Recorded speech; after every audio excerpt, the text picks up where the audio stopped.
isang teacher na malapit sa puso natin at kilala na halos ang lahat.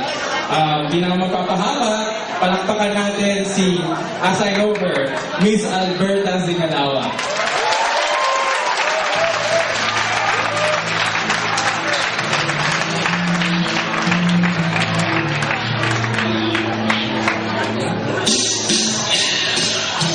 This is awesome. The moment I step, actually after wearing my shoes, on this building, I could not find the right word. I may be an English teacher, but I could not find the right word to describe the feeling. But I guess the word would be awesome. 300 and more. I have to make a confession. Huwag niyo ako isusumbong sa ibang batch, okay? Promise? Chuba Chenes?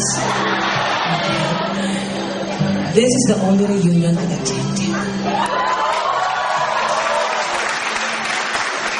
For my 22 years of teaching career, itong batch lang yata, ito lang ang batch na pinuntahan ko. Tutulo na ako.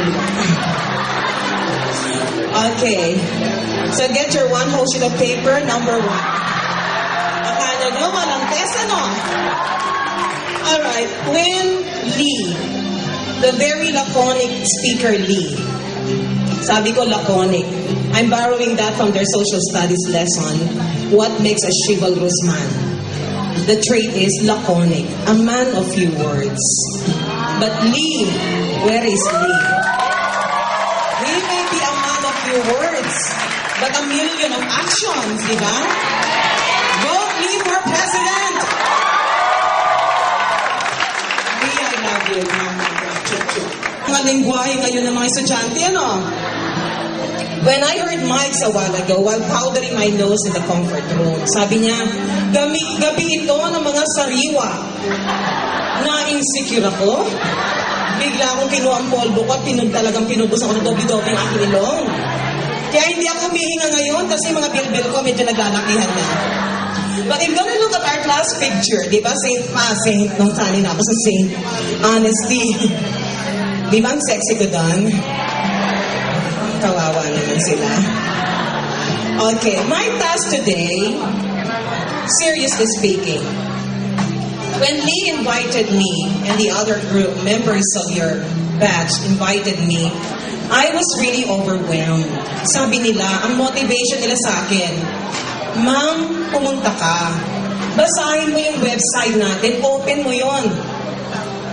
Very overwhelming ang clamor ng batch for you to attend. Sabi ko, bakit kaya? Di kaya dahil maganda ako? Okay, pero with due respect to my colleagues and my former teachers who are here, I am here before you representing my fellow teachers and my mentors. When you invited me, I immediately actually said yes, walang pasubali, because only of one reason. 1993, 15 years ago, is one of the best years of my life as a teacher.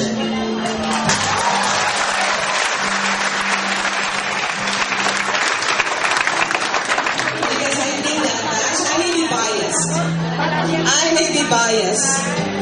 But every time I talk to my students now, though it's not right to compare students, di ba?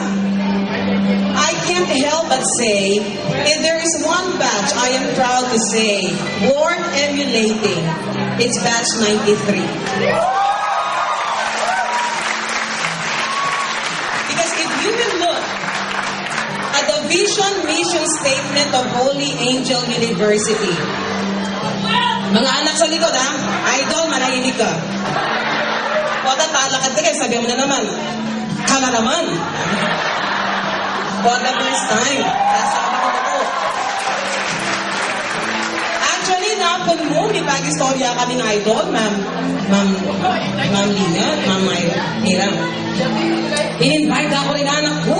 Kaswelo mo kasi. Ako kaya. Bunga naman. Ngini ano makanyan. I'm so proud of my graduates. Ano makanyan. Naman. Even myself, I'm very proud of my graduates. Habang magsalita na rin tao, Kenny, kunang kula attention. Get one whole sheet of paper. Ay, there's only one way for you to be, what? To pay attention, right? Kung mako one whole sheet of paper. Okay. As I was saying, during your time, the school did not force into you what your role is as an Angelian. Am I right? During these times of very competitive, the world is very competitive. One of the truths of Holy Angel University is to inculcate in every mind of an Angelian what is the true essence of an Angelian. Read our manual, Holy Angel High School Vision Mission Statement. It says, the university would like every Angelian to be morally upright, just, and humane. For that Angelian to be globally competitive. If you look at your credentials now, Holy Angel has succeeded. You're not only morally upright, I am maybe biased at that, because of your humble invitation to us.